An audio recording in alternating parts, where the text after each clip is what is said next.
Hola amigos, this is me again with this new video in which I will show how to send files into your pen drive which are about 4 GB in space in size without any error.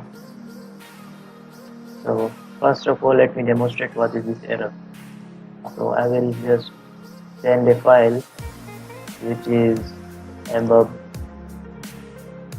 4 GB, and as you can see here,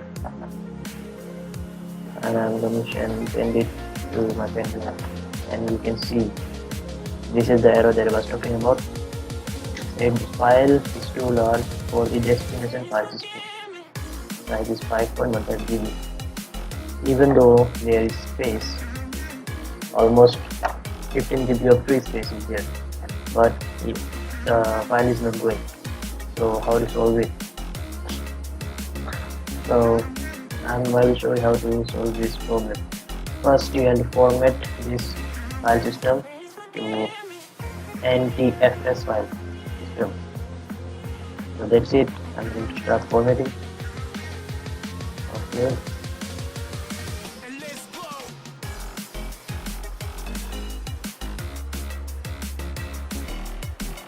So as you can see, the format is complete.